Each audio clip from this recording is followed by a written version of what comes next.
He's very new age. The Minister has the floor. Mr. Speaker, I thank the member for her question. And look, I must say that I had mistaken the question for one about FTB Part A during that interview.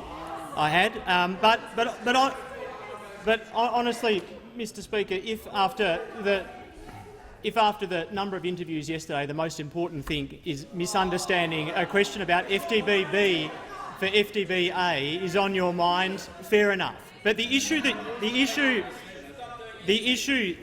you raise, Mr. Speaker, the issue that's raised about grandparent carers is a live and fair issue. There are two issues with grandparent carers under the FTB system, both A and B.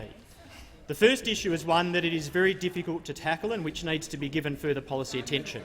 And that is that when an FTB grandparent carer is not the legal carer or guardian of the child, the money that is paid under FTB A and B flows to the legal parent and may never reach the hands of the grandparent who is actually caring for the child.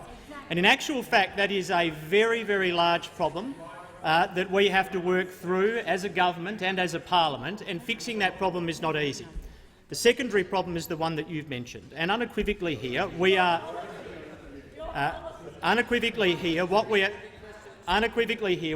doing is trying to increase workforce participation for people Member for Jagga. for people who receive FTB-B once the child turns 13.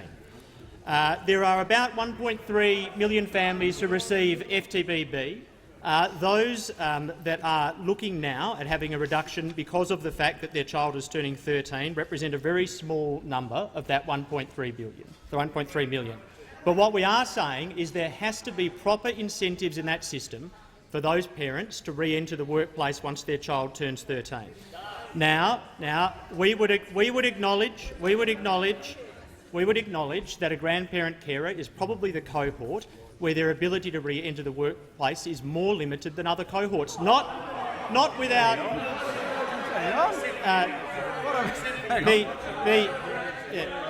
the assumption.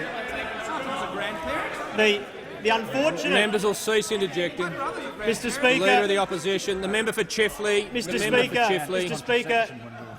Speaker, the assumption, though, The member for Sydney. and that's precisely it, the assumption of members opposite. The assumption of members opposite is that any person who finds their FTB reducing is passive, and simply is not going to make any decision. Their assumption is that a grandparent carer can never re-enter the workplace, and that is a ridiculous, old-fashioned notion which has no bearing to reality. Both single-parent carers and grandparent carers have capacity. We have recognised that capacity is somewhat more limited. Minister's time.